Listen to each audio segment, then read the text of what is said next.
آپ کی دعوت نامہ لے کر آئیں، اور جب میں نے اس پہ لکھا یہ پڑھا کہ یہ ایک تقریری مقابلے کا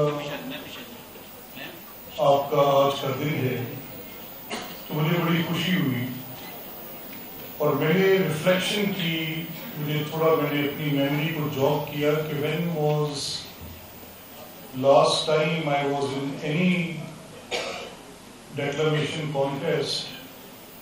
I couldn't remember it. مجھے بڑا اچھا لگا. میں نے پہلے تو ان سے کہا کہ آپ یونیک سسٹم کے جو ذمہ داران ہیں ان کو میری طرف سے مبارکباد دیں، اور میری جتنی بھی مصروفیت ہوگی I will make sure کہ میں وہاں پر ضرور آؤں.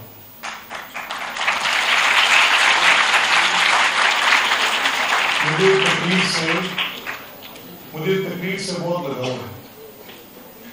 میں نے تقریر کو صرف ایسے نہیں کیا یا سنا یا سمجھا یا بولا، میں نے تقریر سے سیکھا ہے. میں نے جن مقررین کی بات سنی ہے ان مقررین نے مجھ پہ اپنا نقش چھوڑا ہے. میں نے اپنی تعلیم کے دوران بے شمار ڈیکلریشن کانٹیسٹ میں حصہ لیا. میں نے کئی پرائزز بھی جیتے. میں نے اپنی یونیورسٹی، کالج، اسکول تینوں سطح پہ کوشش کی کہ میں ایک مقرر کے طور پہ ہوں، اور شعوری طور پہ میں نے یہ کوشش تھوڑا مختلف ہے. آپ مجھ سے بہتر ہیں، یہ میں ایک روایتی جملہ نہیں کہہ رہا. آپ کی نالج بیس مجھ سے بہتر ہے. آج کے آئی ٹی کے دور نے ایک ریولوشن برپا کی ہے، اور اس ریولوشن نے آپ کو مجھ سے بہتر اکوپ کر دیا. میں آپ کے مقابلے میں کم علم تھا، آپ مجھ سے زیادہ جانتے ہیں.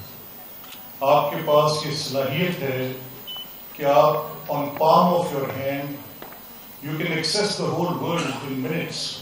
آپ کسی چیز کو بھی جانچنا چاہیں، پرکھنا چاہیں، آپ کے اختیار میں. اور یہ اب کوئی ایسی راکٹ سائنس نہیں رہ گئی، یہ بہت عام فہم میں ہے. یہ بہت ادارے اس کے اوپر تربیت دے رہے ہیں، پڑھا رہے ہیں، اس کی تعلیم دے رہے ہیں. تو مجھے یقین ہے کہ آپ لوگ بھی اکوپڈ ہیں آج کی جنریشن کے ساتھ. اور مجھے بڑا ہی اچھا لگا جب مجھے یہ بتایا گیا کہ یہ تقریری مقابلے آپ کا ایک ریگولر فیچر ہے.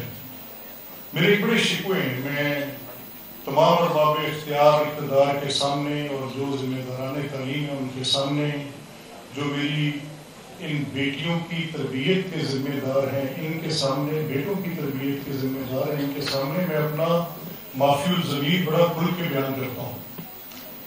میں حکومت سے یہ کہتا ہوں، کوئی بھی حکومت ہو، irrespective کہ آج کی گورنمنٹ کیا کر رہی ہے اور کل کی گورنمنٹ نے کیا کیا تھا، یا اس سے پہلے کی حکومت نے کیا کیا تھا، یا آپ کا تعلیمی ادارہ کیا کر رہا ہے، یا آپ کے تعلیمی ادارے سے جو ساتھ دوسرا تعلیمی ادارہ ہے وہ کیا کر رہا ہے. اس سے irrespective میں یہ سوال پوچھتا ہوں ہر کسی سے، اور سوال پوچھنا حق ہے. میں آپ کو بھی ترغیب دوں گا کہ آپ سوال پوچھیں، بات کریں. یہ جو ڈائلاگ ہے اسی پر آج کے معاشرے تشکیل پاتے ہیں. یہ ڈائلاگ انٹریکٹیو ہونا چاہیے، ٹیچر اور اسٹوڈنٹ کے درمیان انٹریکٹیو ہونا چاہیے. آپ کو پوچھنا چاہیے، ان کو بتانا چاہیے. آج کے معاشرے تلوار کے زور پہ نہیں بنتے. آج کے معاشرے الفاظ تشکیل دیتے ہیں. یہ کانسٹیٹیوشنز، یہ ڈیموکریسیز، یہ سب کے سب جمہوریت، it is all, every little system. آج the words build the societies. Constitutions الفاظ کا مجموعہ ہوتے ہیں. تو جو الفاظ آپ نے ادا کرنے ہیں، جو آپ نے سوچنے ہیں، وہ بڑی اہمیت کے حامل ہیں. تو آپ کو بات کرنی چاہیے. اور میں یہ سوال ہر جگہ پوچھ رہا ہوں کہ مجھے یہ سمجھنے میں دقت محسوس ہو رہی ہے کہ میرے صوبے میں، میرے اس ملک میں، پاکستان میں میرٹ کا بڑا ذکر ہے. There is a great talk of merit. Everybody is speaking of merit. تو میں یہ پوچھتا ہوں کہ جیسے آج آپ کے پاس دو سسٹمز ہیں، ایک پرائیویٹ سکولز کا سسٹم ہے اور ایک گورنمنٹ سکولز کا سسٹم ہے. اور پرائیویٹ سکولز میں آپ لوگ بلیسڈ ہیں.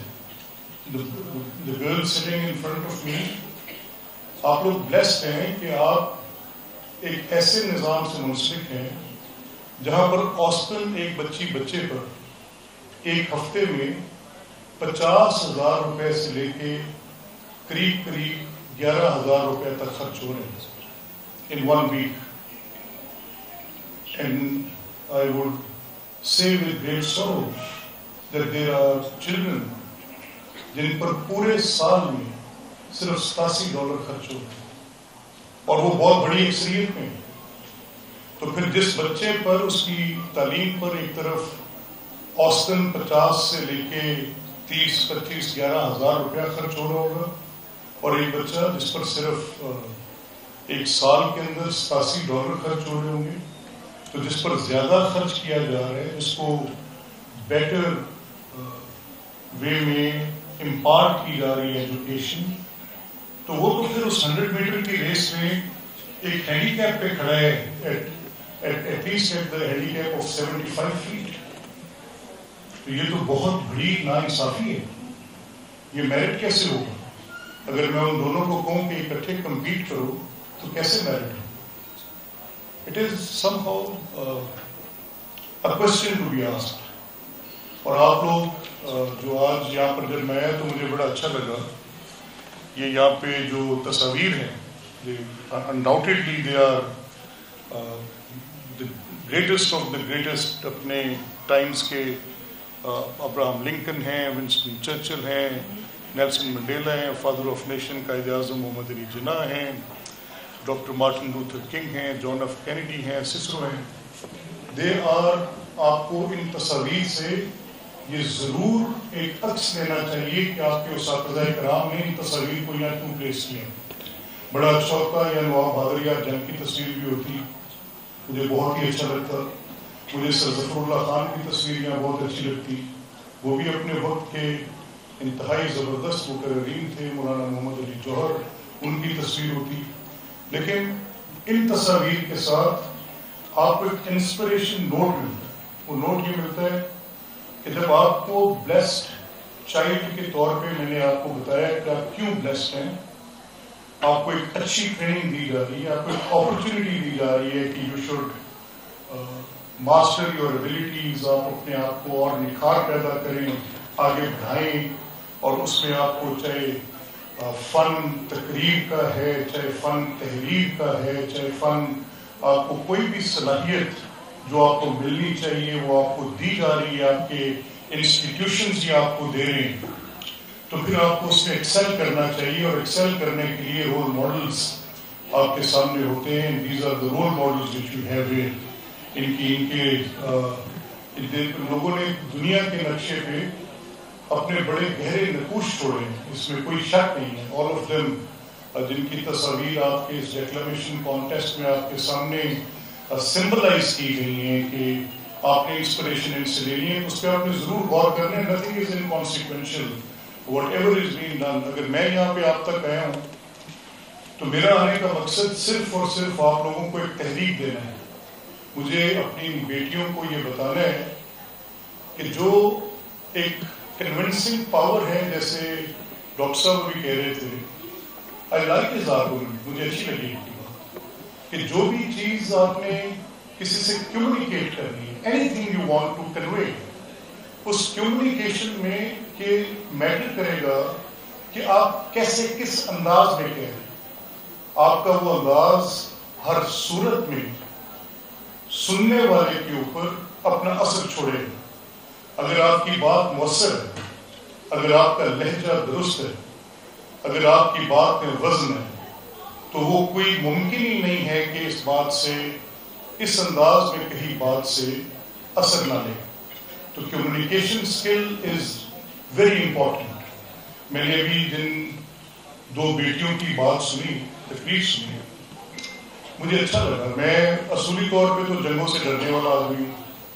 مجھے خوف آتا ہے، بارود کی بو سے خوف آتا ہے، مجھے خون کے اٹھتے چیتڑوں سے لوتھڑوں سے گوشت کے مجھے ڈر لگتا ہے.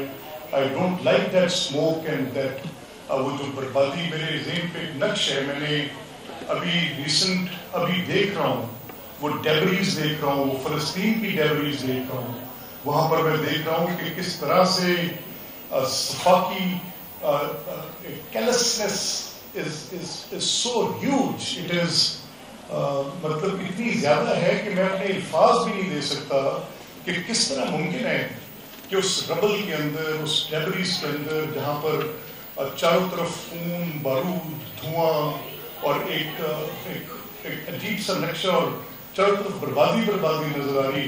How can anybody be thinking کہ یہ جو جنگیں ہیں اس طرح کے ماحول میں جیسا آج فلسطین میں اسرائیل نے کیا ہے, تو اس کے بعد زندگی کیا زندگی ہے؟ کوئی زندگی نہیں. سو دس وار مانگرنگ, ان چیزوں سے مجھے خوف آتا ہے. لیکن لوگ لڑتے ہیں. کیوں لڑتے ہیں؟ لوگ لڑتے ہیں اپنے اصول پر لڑتے ہیں. جب بالکل ناگزیر ہو جائے لڑنا پڑتا ہے. جب کوئی اپنی ہیجمنی قائم کرنا چاہے لڑنا پڑتا ہے. جب کوئی اپنا خطے میں تسلط قائم کرنا چاہے, اپنی نسلی برتری ثابت کرنا چاہے, نسلی امتیاز کی بنیاد پر, تعصب کی بنیاد پر قوموں کو اپنا محکوم بنانا چاہے, تو لوگ اپنی آزادیوں کے لیے لڑتے ہیں. اور اس کی سب سے بڑی اگزامپل ریسنٹ پاسٹ میں آپ نے بھی فلسطین کی دیکھی. اور تو میں یہ کہنے پہ حق بجانب تھا کہ شاید آج کے جو لیڈرز ہیں they have forgotten World War II, they have forgotten that dark Europe. بھول گئے غالباً. آج یوکرین روس میں جنگ ہے, آج کرتے ہوئے اور یہ توقع کرتے ہوئے کہ آپ انشاءاللہ العزیز اپنی تعلیمی سرگرمیاں اور اپنی غیر نصابی سرگرمیاں دونوں بڑے احسن انداز میں چلاتے رہیں گے. اللہ تعالیٰ آپ کا حامی ناصر ہو.